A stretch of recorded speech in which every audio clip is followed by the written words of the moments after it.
मेरा आपसे ये क्वेश्चन है। मेरे को 10 साल हो गए, मैं अपना फैमिली बिजनेस जो है पापा का वो रन कर रहा हूँ। हमारा जो बिजनेस है वो क्लॉथिंग का है। पहले मैं पापा के साथ ही काम करता था, फिर मेरे को लगा कि मुझे कुछ अलग करना चाहिए। तो अब हम ऐसा सोच रहे हैं कि हम थोड़ा लाइन चेंज करें। जैसे मैं हूँ, मेरे भैया भी साथ में आए हुए हैं, और हम चाह रहे हैं कि फूड जो आजकल डिमांड में ज़्यादा है, जैसे कि फास्ट फूड हो गया, बेवरेजेस वगैरह हो गए, तो इसमें हम इन्वेस्ट करना चाह रहे हैं। तो आपसे मैं ये पूछना चाह रहा हूँ कि क्या हमें ऑलरेडी जो इस्टेब्लिश ब्रांड है उसका हमको फ्रेंचाइजी मॉडल पे काम करना चाहिए, या हमें खुद का कुछ स्टार्ट करना चाहिए? कि आप ये कह रहे हो कि अभी 10 साल का आपको एक्सपीरियंस है, आपको और आपके ब्रदर को। आपके ब्रदर भी आए हुए हैं साथ में, राइट? थोड़ा सा आप लोग मेरे को बताइए अपने बिजनेस के बारे में। सर मेरे फादर जो है वो पिछले 30 साल से बिजनेस कर रहे हैं क्लोथिंग का, और हमने रेडीमेड का स्टार्ट किया है। इनिशियली तो मेरा भाई भी उनके साथ ही था क्लोथिंग में, और पिछले 4 या 5 साल से हम गारमेंट्स का काम कर रहे हैं। गारमेंट्स किस तरह के? फेमिन के, मेन के? फैमिली शोरूम है जिसमें किड्स का भी मिलता है और मेंस का और लेडीज़ का सब मिलता है। किड्स का भी है, मेन का भी है, लेडीज का भी है। जी। आपने कहीं पे शॉप खोल रखी है या कोई शोरूम खोल रखा है? जी राइट? सर। तो अभी हमारे टोटल 4 काउंटर हो रखे हैं, जिसपे एक पे मेरे पापा बैठते हैं, एक पे मैं बैठता हूँ, एक पे मेरा भाई बैठता है, और एक मेरे बड़े पापा का काउंटर भी है। लेकिन अब ओवर द टाइम हमको ये फील हुआ है कि इसके अंदर ना सबसे बड़ी प्रॉब्लम होती है रेडीमेड गारमेंट में डेड स्टॉक की। स्टॉक बहुत डेड होता है और हमको इन्वेस्ट बहुत करना पड़ता है, स्टॉक बहुत रखना पड़ता है, क्योंकि हर कस्टमर को आज ऑप्शंस चाहिए। ऑनलाइन बिजनेस स्पेशली जब से आ गया है कि हमको और भी दिखाओ और भी दिखाओ, तो हमको ऐसा फील हो रहा है कि ये थोड़ा ट्रेडिशनल वे है। हमने इसको ट्राई भी किया हम ऑनलाइन लेवल पे करें, लेकिन उसमें थोड़ी डिफिकल्टी ज़्यादा हो रही है। उसमें किसी एक पर्टिकुलर डिज़ाइन को भी हमको कंटिन्यू करना पड़ता है। तो हम सोच रहे हैं कि अभी जो मार्केट में सबसे ज़्यादा हॉट, जो सबसे डिमांडिंग चीज़ है वो है F&B। तो हम सोच रहे हैं कि इसका हम स्टार्ट करें। तो अभी यही कन्फ्यूजन था दिमाग में, और हम ये जो कर रहे हैं इसमें हम थोड़ा बहुत हमारा इन्वेस्ट करें, लेकिन मेजर पार्ट इसमें हम कहीं से लोन ले रहे हैं। तो जो आप नया काम करने वाले जी। हैं F&B से रिलेटेड, राइट? चाहे फ्रेंचाइजी लेंगे चाहे अपना करेंगे। जी सर। तो हम केवल उस ब्रांड पे, फ्रेंचाइज पे एक ट्रस्ट करके कि नहीं ये ऑलरेडी स्टैब्लिश्ड है, हमको इतना, जैसे कि हमारा बैकग्राउंड भी नहीं है इसका, तो वो सब रेसिपीज़ वगैरह हमारे को ट्रेनिंग सब वो देके देंगे। तो हम उन पर ट्रस्ट कर रहे हैं, और हम ये सोच रहे हैं कि उनका मतलब अच्छे खासे आउटलेट्स है, तो हम उनका काम करेंगे तो हमको रेवेन्यू भी अच्छा मिल जाएगा। तो ये चीज़ भी पूछनी थी। हाँ, अब यहाँ पर मैं आपकी जगह होऊंगा तो क्या करूंगा? मैं आपको बस ये बोल रहा हूँ, मैं आपको ये नहीं कह रहा कि आप ये करो ये मत करो। I am not giving you an advice और अ कंसल्टेंसी और एनीथिंग ऑफ दैट सॉर्ट, ठीक है? तो अगर मैं आपकी जगह होऊंगा तो मैं क्या करूंगा? मैं F&B में कभी भी नहीं जाऊंगा। क्यों? क्योंकि मेरा 10 साल का एक्सपीरियंस किसमें है? 10 भी क्या, बल्कि 30 साल का एक्सपीरियंस है अगर देखा जाए तो आपकी पूरी फैमिली का। गारमेंट्स में है, रोटी कपड़ा मकान। अब आप चाहे रोटी का बिजनेस करो चाहे कपड़े का करो, ये हमेशा के लिए रहने वाला है। अगर आपको लग रहा है F&B में कंपटीशन नहीं है तो ये आप गलत सोच रहे हैं। जब आप जाएंगे उसमें आपको समझ आ जाएगा, नंबर 1। नंबर 2, कि जो आप कह रहे हो कि इसमें क्या होता है कपड़े के काम में, कि जो स्टॉक नहीं बिकता है वो इन्वेंट्री बेकार हो जाती है। ये प्रॉब्लम आपको F&B में भी आने वाली है। F&B में जो सबसे बड़ी प्रॉब्लम आती है वो क्या होती है? हर चीज पेरिशेबल होती है। कपड़ा तो फिर भी पेरिशेबल नहीं होता है, कम करके सेल लगा के बिक तो जाएगा ना मरे से मरे दामों पर, लेकिन खाना एक बार सड़ गया, एक्सपायर्ड हो गया, तो क्या करोगे उस खाने का?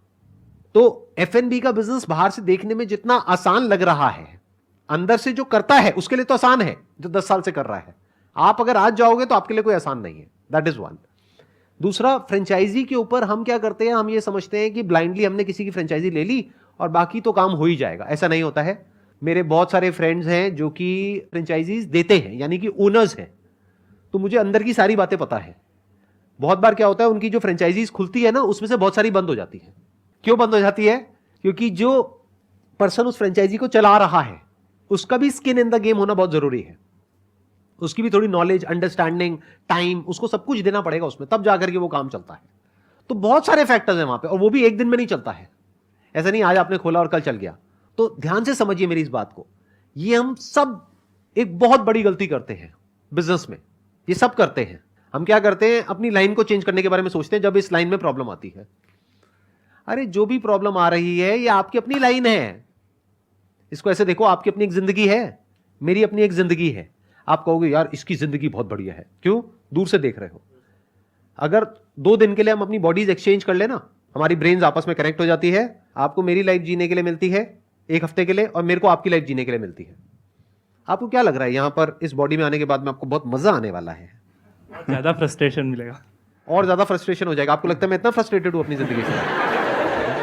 नहीं सर, नहीं सर, ऐसी बात नहीं है, बट जिस लेवल पे मैं अभी हूँ उसके कंपेयर में मैं उस टास्क को जो आप जिस लेवल पे आप उनको सॉर्ट आउट करते हो, जितना इजीली लेट गो कर देते हो, उस लेवल पे शायद मैं नहीं कर पाऊँ। और मैं अगर आपकी जगह पे आ जाऊंगा तो मैं कंफ्यूज हो जाऊंगा। क्यों? क्योंकि आपको 10 साल 20 साल का एक्सपीरियंस है उस सिचुएशन को टैकल करने का। मेरे को 2-3 साल लगेंगे उस लेवल तक पहुंचने में कि मैं आपकी लाइफ की जो प्रॉब्लम्स है उसको टैकल कर सकूं। मैं अपनी लाइफ की प्रॉब्लम्स को तो टैकल कर सकता हूं, आपकी लाइफ की कैसे करूंगा? तो ये एफएनबी के चक्रों से बाहर आ जाओ। या मैं आपको ये नहीं कह रहा आप बाहर आ जाओ, अगर मैं होता तो मैं इन चक्रों में नहीं पड़ता। मैं क्या करता, अपनी लाइन है, 10-20 साल का 30 साल का एक्सपीरियंस है, इस लाइन में बहुत कुछ किया जा सकता है। आपको एक मजेदार बात बताऊं, बहुत कमाल की, मजा आ जाएगा सुन करके। इस वक्त I can give it to you on a blank piece of paper in writing कि जो लोग एफएनबी में लॉसेस उठा रहे हैं, यानी कोविड की वजह से बहुत सारे लोगों के रेस्टोरेंट्स बंद हुए हैं, वो भी पता है क्या सोच रहे होंगे अपने घर में बैठ करके कि मेरे को क्लोथिंग का काम करना है, गारमेंट इंडस्ट्री में आना है, ये काम बढ़िया है। ये कहां मैं एफएनबी के चक्रों में पड़ गया।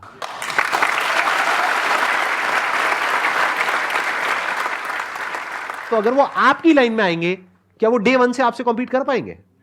आपके पास में पीछे से सप्लायर्स हैं, पूरी एक चेन बनी हुई है, डिस्ट्रीब्यूटर्स हैं, आपको कहीं जाना नहीं पड़ता है, एक फोन करते हो सारे काम हो जाते हैं, आपको सारा पता है अंदर का कैसे होता है क्या होता है। बस प्रॉब्लम क्या है, आप अभी ऑफलाइन कर रहे हो और धीरे धीरे हर चीज ऑनलाइन शिफ्ट हो रही है।